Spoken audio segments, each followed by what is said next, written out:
Okay, so here we are with another build video for DOS's website, but also for my YouTube. This is going to be my general use build for this patch. This is what I'd be most commonly using in streams and otherwise.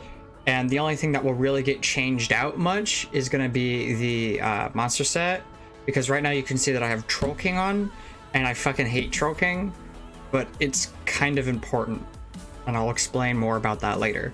So let's go over kind of the consumable stuff, other miscellaneous Witch Mothers, because we're using Bright Throat, the Apprentice Munda Stone. I have Lycanthropy simply because I have not taken it off yet.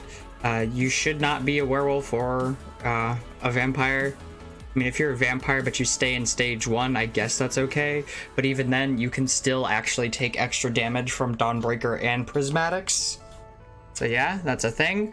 I've always forgotten to take werewolf off, personally.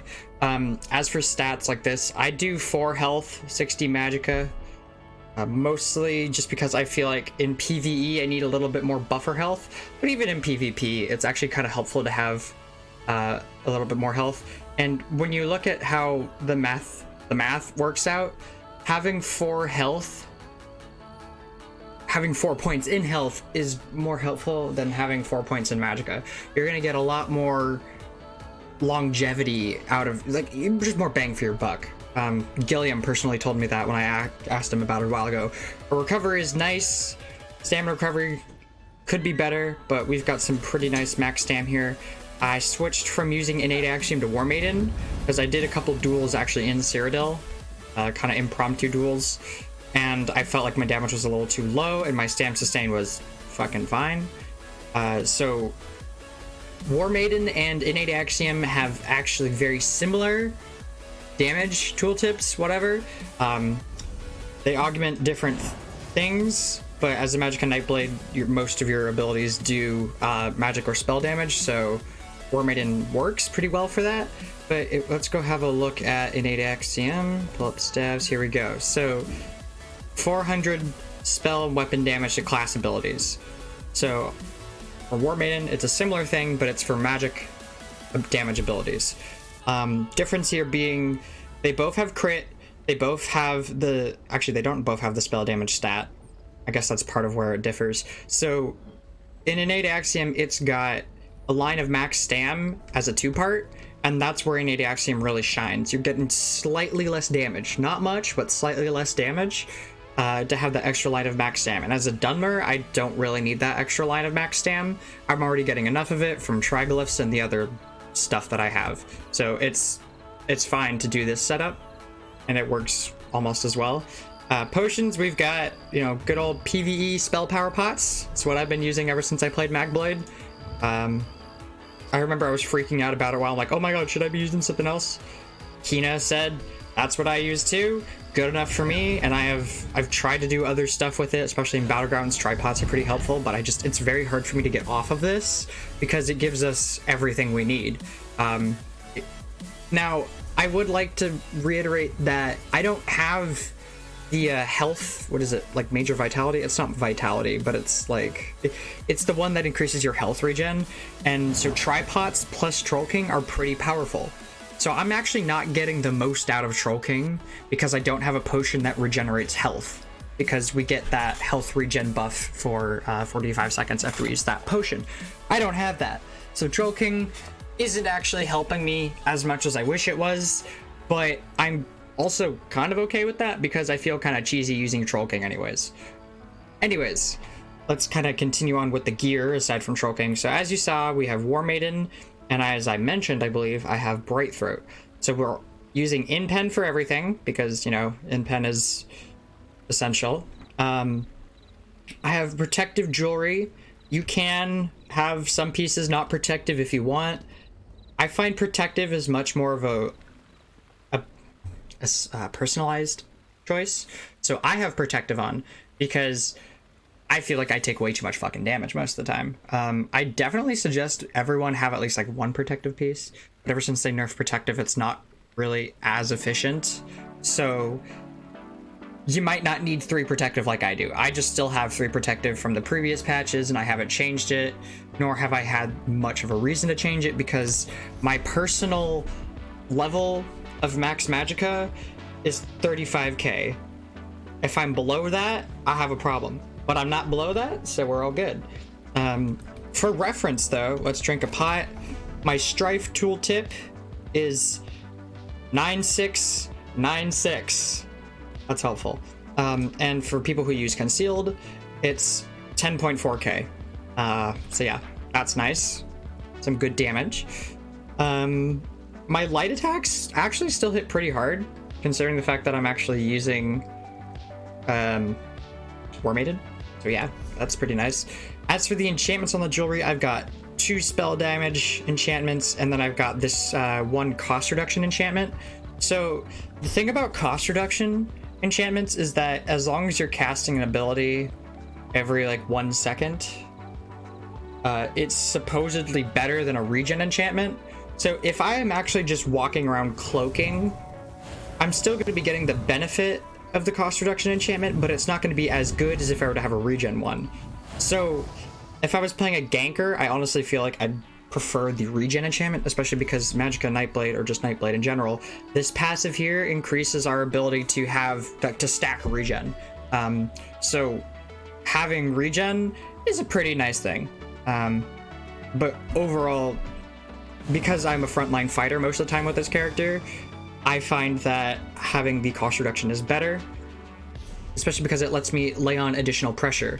So because you might have noticed that I don't have a whole lot of stam regen right now, I've actually kind of had to resort to some less than orthodox tactics to regenerate my stamina. Most of the time I was actually doing duels on stream with a friend of mine, Stam DK. I won like twice and he won like 4 times.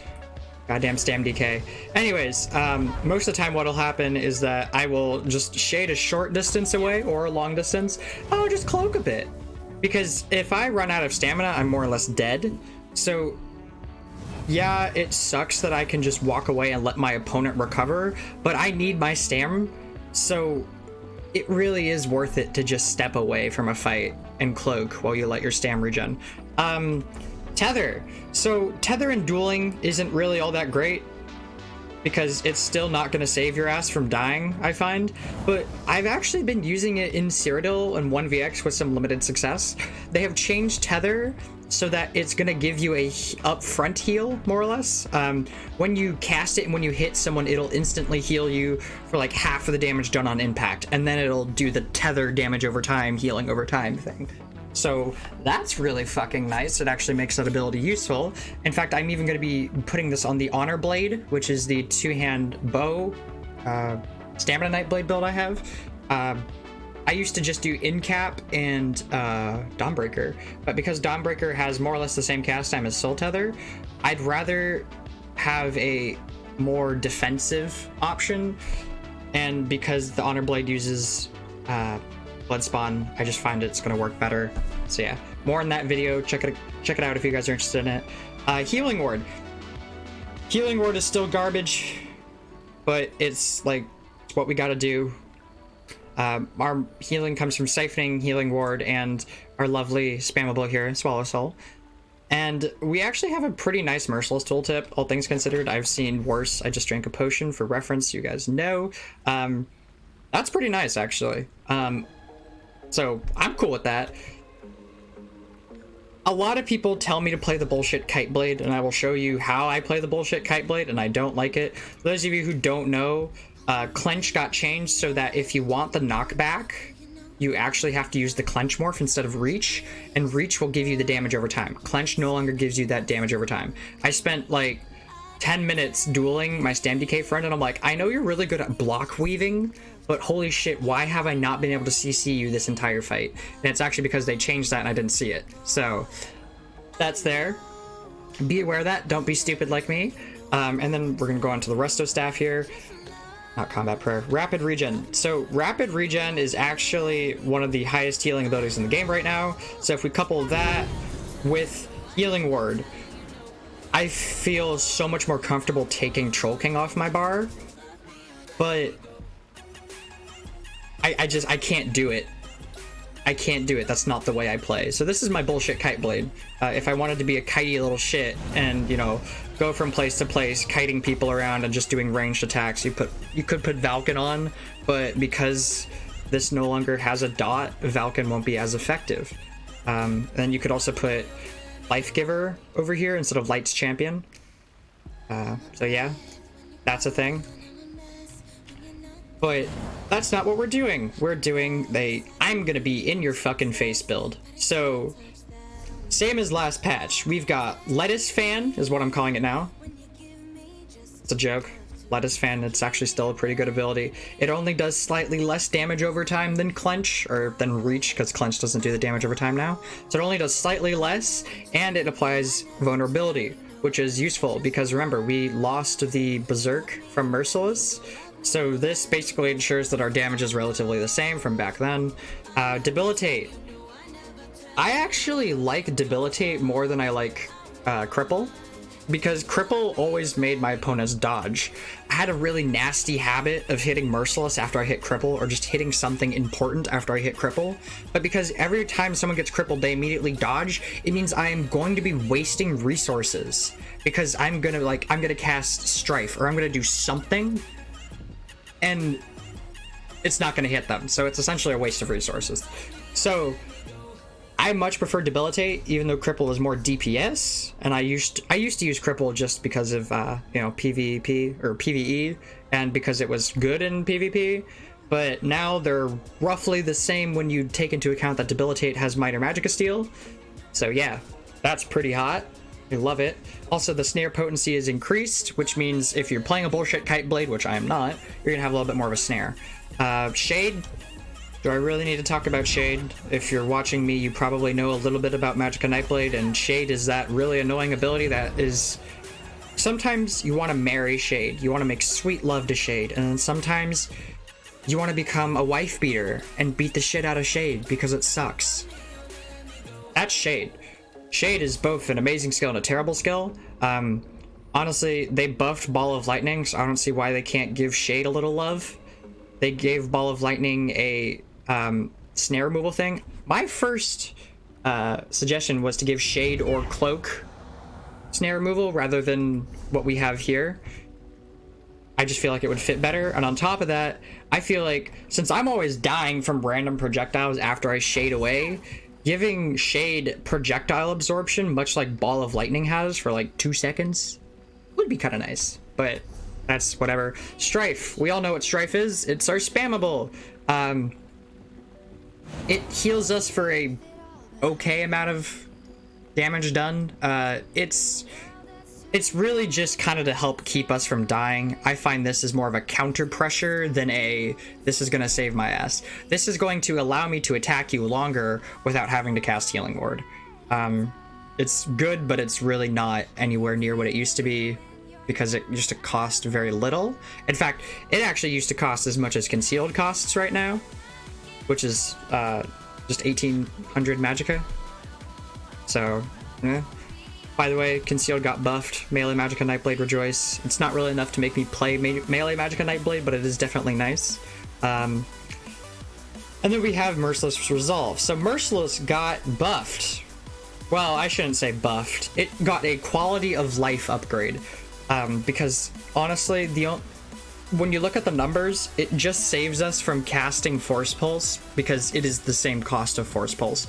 It's basically saving us from casting that every 20 seconds. So that's about 2,000 Magicka that we don't use every 20 seconds. It's not a huge deal. Even over the duration of a long fight, it's not that big of a deal, but it's nice, especially because it means that I can focus on other shit rather than recasting this every 20 seconds. So yeah, it's nice. I'm still using Soul Harvest. I've thought of using Meteor or other stuff, but Soul Harvest, the Defile is nice, even though I don't really use it for the Defile. I use it for PvE because I still do a little bit of PvE every now and then, so that this is the optimal morph. But the fact that it increases my damage done against a target, and since basically all of my abilities that give me good healing come from doing damage to someone, it means that if I'm doing damage to someone with the Soul Harvest debuff, I'm getting more healing. So it's really hard for him to pass that up. especially with Merciless. Like, this, it has a pretty juicy heal, especially after you've hit someone with Soul Harvest. So, yeah. You know what's really annoying, though? I found this out when I was fighting my Stan BK friend the other day, and he kept dodging my Merciless. Honestly, Shield Wall is such a bullshit ability. That's just a rant for another day, but I was fighting him, he kept hitting Shield Wall over and over again. But these times that he would just completely dodge Merciless, which means I would get no healing. That's something I hope Zos does look into one day, because we don't have any good forms of healing right now, which is why I'm using fucking Troll King. So yeah, Cloak. Cloak is Cloak. Next ability. This is basically Magicka Shuffle. It has the same functionality that Shuffle does. It gives you major evasion, reducing your damage from AoE attacks. Some people say I should use Race Against Time, and honestly, those people are not stupid. They're smart. Race Against Time is a totally good idea. I use it for bombing. You can see right here in the Aloha Snack Bar build. So, it's a good ability, but because I am often being overwhelmed by a shit ton of people who are spamming all sorts of shit, major evasion is really helpful. Also, flavor of the month right now is Templar, because Templar did not get nerfed enough. Not that it needed to be nerfed drastically, but the bullshit bubble is still annoying, and the Templar is still very strong. So everyone's playing a fucking Templar. I remember going into Cyrodiil the day of the patch, and everyone was playing a Templar. It was driving me crazy. So this is definitely something I would want to have on my bar over Race Against Time, because this will negate the damage that Jabs does. Templars do a lot of AoE damage, so this will really help with not getting screwed over by Templars. Healing Ward is Healing Ward. It's okay in CP, especially if you put points into Bastion. So I put 31 points into Bastion because that's the jump point. Otherwise, I just put 30. I tend to like to put 30 in for these two passives. I always want to put at least 10 in here. Most of the time I put like 10 into Quick Recovery if I'm playing a Stam build. But overall, I find that in CP, Healing Ward is a little bit more useful as an actual ability than it is in no CP. In no CP, this ability is basically fucking useless because the ward goes away almost instantly. Someone just sneezes at you and the ward disappears. It's like a 2k ward, and someone can light attack that away almost. So Healing Ward, not super helpful in no CP, but in CP it's an actual noticeable ability. Oftentimes what I'll do is I'll hit Healing Ward, Cloak, wait for 2 seconds, get a little bit of healing, and come back out. That means I usually have about 5k healing in that time, assuming I'm not defiled or any crap like that. Fear. It just works with what I do. I often end up fighting Dragon Knights because fucking Dragon Knights and they're blocking a lot, so Fear is very helpful for that. Fear cannot be blocked or dodged because it is an AoE. That's not why it can't be blocked. It actually goes through block for other reasons. And then we have our good old sustain skill, Siphoning Attacks. So something I've kind of picked up with Siphoning Attacks is that when I'm trying to survive, if I like shade away from my opponent and then do a heavy attack with my resto bar, well, on the resto staff we have let's see, where is it? So this whole cycle of life thing, your fully charged heavy attacks restore 30% more Magicka. So we're getting about, what's it, 200 Magicka from Siphoning Attacks, which honestly isn't a lot, but it's nice. Plus however much Magicka we get from doing a resto heavy attack, which is actually pretty sizable, so that's good. But this is actually what makes doing a heavy attack with the resto while having Siphoning Attacks active actually kind of powerful. You gain major mending for 3 seconds after completing a fully charged heavy attack, increasing your healing done for 25 seconds. So if I do a heavy attack, this actually affects the heal that I get from Siphoning Attack. So when you do a heavy attack, you get double the amount of whatever this value is. So I've got 1600 healing, so I'm gonna get around 3k healing if I do a heavy attack with any weapon. So 3k, increase that by 25%, and that's going to be what we get. Although in Cyrodiil you're going to have to reduce that by 50, but it's still noticeable. It's kind of nice. It's nothing game breaking though. And then we got Tether. I already talked about Tether, so I'm not going to talk about that. I think that's more or less it. If you don't have the add-on Grim Focus counter and you're on PC, I highly suggest getting it. It's a lot of fun. It's also really helpful because it lets you keep track of your Grim Focus without having to look at your ability bar all the goddamn time. It's quite helpful in that regard. And Remember, if you wear red, you do more damage as a Nightblade. Gilliam told me, so it has to be true. Otherwise, I think we covered more or less everything. I'll go over the CP really quickly. I'll even buff up. You can have a look at my overview. Here are all the stats that I got. Leave this on screen. 1, 2, 3, 4, 5. Take a screenshot, it'll last longer. Okay, on to the CP. So, CP, we got 10 into Sprinter. So actually, sprinting is pretty nice this patch. I can actually do a little bit of sprinting. Like, holy shit. I haven't even tried sprinting on a stamina build yet, but I bet it's lovely. It's not super OP, but it's nice. I can actually sprint. It's a great quality of life thing. It doesn't disrupt the balance too bad. 53 into Warlord. You can kind of play with this if you want, but I find 53 is a good place to put it. I put 75 into Arcanist and 45 into Mooncalf because I really like this wind running passive. It's very subtly noticeable, but it's there. So 14% Magicka recovery, that's nice. And then we got this much stamina recovery to just kind of help with our stamina sustain. 11 in Befoul. I only have Soul Harvest for Befoul, so I only put 11 here. It's just a little bit extra kick, but that's about it.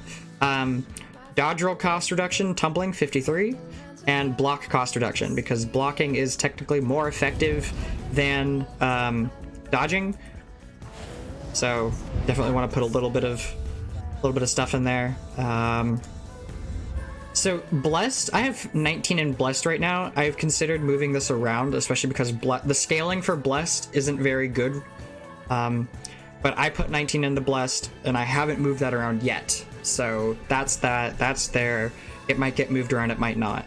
But you can try that if you want. It'll kind of help with your healing, but overall it's not anything game-breaking. In Elfborn, we've got 66, same thing with Elemental Expert, 66, and I put 10 into Spell Erosion just for a little bit of extra penetration. This is kind of just the points that I had left over. Over here we got 66 into Master at Arms, and then 9 into Spell Expert. So this I mostly did to get this Butcher passive. It's pretty helpful, especially in PvE. Staff Expert is also something that's very noticeable in PvE, and will be noticeable over the duration of longer fights. So if you're doing a long duel, Staff Expert is going to be helpful, but in a short-term fight, Staff Expert isn't super helpful. So if you're a ganker and you're trying to base your build off of my build, don't put anything into Staff Expert, just put it all into Master at Arms, which will come out with like 75 into Master at Arms. Thaumaturge. So because I do a fair amount of dot damage, and honestly, I do PvE. I know a lot of people are like, you don't do any PvE. I do PvE, I just don't do it as much as I do PvP. I find the variance of PvP to be a lot more fun than PvE because there's almost something new every time.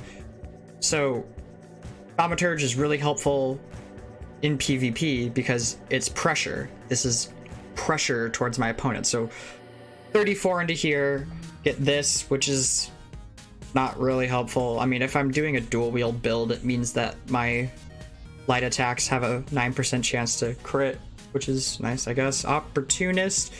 Again, this is not really helpful, so I'm really just here for Thaumaturge. Ironclad, I put 61 into Ironclad. You can kind of play around with these if you want. I put 53 resistant, or not 50, 57. So I always want to have it like 3k crit resistance, especially in CP. In no CP, it can be less, because, you know, this is CP. But in CP PvP, you want to have 3k crit resistance, and this helps me get there. I'm actually a little bit over 3k, but only by 100, so it's not that big of a deal, and I'm too lazy to redo it. This is going to protect us from getting bursted. Pretty good. Over here I have 37 into Hardy and 32 in Elemental Defender. So the reason I have this like this is that Elemental Defender is magic damage, basically. I have more spell resistance than I do physical resistance because I wear light armor. Light armor gives you a spell resistance buff, but not a physical resistance buff. So automatically, I'm already getting that, especially if you play as a Breton. Furthermore, you don't need as much into that trait because you're gonna already have a little bit of natural resistance there. So I kind of rationalized it, well, I do take a lot of physical damage, so we'll just put some more into physical damage instead. It's really only a 1% difference, not that huge of a deal, but I rationalize it that way. Thick-skinned. In the last patch, this was probably a lot more effective, though I didn't really put that much into it. Reduces damage from damage over time effects. This is actually really good if you're fighting a Dragon Knight, because a Dragon Knight has one of their main heals from a damage over time effect. So if you want to be a cheese lord, just pump this shit up, but don't do that. That's rude. Anyways, I'd actually probably put 53 here, but I just haven't really had the time to pull something else out. So 52, 53 is probably what you want for thick-skinned. And then over here, as I mentioned earlier, I put 31 into Bastion. Field Physician, this is pretty helpful in both PvP and PvE, especially if you're playing in a group. Every now and then I'll res one of the random Zerglings next to me because, they're cannon fodder. They help me not get killed as much. Regardless of if they do much damage or healing, they're soaking up enemy fire, so that means I can focus on killing people more. Infusion, this one is just like nice. I feel like Bastion is important because of Healing Ward. We need to increase the amount of ward that we have in order to get any healing from it. So I put 30 into Bastion, and then I put one more in because 31 is the jump point. So yeah, that's it. Covers all the CP. I don't think I've missed anything. I guess I can talk about Troll King really quickly. I'm using Troll King because Zos has done a terrible job at balancing Magicka's healing. Currently, as it is, Healing Ward encourages you to shield stack in order to get any healing from it. Now, as a Magsork, you can get away with that really easily because shield stacking is part of your long-standing survival strategy. Just put Healing Ward and then another ward on top of that, and you're going to get some nice healing from the Healing Ward because the Healing Ward is still going to be intact. Or you could do Healing Ward and then Mutagen or Rapid Regen, whatever the hell you use nowadays. But that protection that you get is really nice. Of course, we're using Black Rose Prison Resto because that's basically what we have to do if we want any meaningful sort of healing. But I actually, if you've noticed, I don't have any super dedicated healing abilities on my bar. Everything here is damage or utility, and then this thing is sustain, I guess. It's damage and utility, and if you look at my equipment, it's also damage and, I guess, protective is utility / survivability. So my build doesn't really have a whole lot of healing put into it because, first off, we don't get a lot of that. It's kind of hard to have that right now. So ever since Murkmire, when they fucked up Healing Ward, I actually just started playing the game a lot less. I still play it, of course. I still love this game, but it's been a lot less fun for me to play because almost all the time I'm forced into using Troll King because I have no other truly meaningful form of healing. Whenever I take Troll King off and put something else on, I've done duels, and I've even won some duels not wearing Troll King. Like, I put Groftar on, I had a lot of fun with that. I put Balrog on, had a lot of fun with that. It was so much harder. I was at low health the entire fucking duel.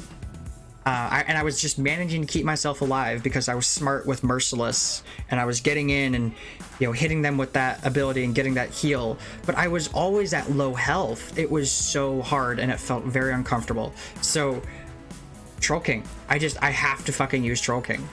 Troll King also allows us to take on multiple opponents at once, and because we are otherwise spec'd into dealing damage, Troll King is a fine option.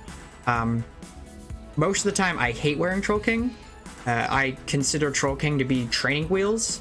I even have it on Dots' website for the Honor Blade build. It says Troll King is training wheels. Only use it if you're new and learning, a certain setup, or if your build has no meaningful form of healing, and that is definitely true here. We have no true meaningful form of healing. That is something I hope ZeniMax addresses in the future, especially because I feel like Healing Ward in general needs to be figured out, because I understand why they nerfed it. Healing Ward, past tense Healing Ward was really fucking powerful, but it was what kind of helped Magicka stay alive. Now Magicka has other stuff to kind of keep it viable, but it's still, it's not comfortable to use. And I know comfort isn't everyone's main priority, but comfort and fun do go hand in hand. So I don't like it. It's why I wear Troll King. I want to use other stuff. I really want to use Balrog. Balrog looks so fucking cool. It also goes with the Nightblade color scheme, but I cannot, for the life of me, use other stuff without hating it. So I'm capable of it, but I hate it. Anyways, that's it for this build video. I'll have more uploaded and such later. I hope you guys have learned something helpful from this. Yeah. Have fun. Good luck with Dragonhold. I'm going to be streaming, of course, so you can always come check that out. I'm going to be also starting school soon, so I'm not sure how my streaming schedule will be, but it seems like 12 to 1 o'clock has been a preferable time for a lot of people. Yeah, catch you guys later.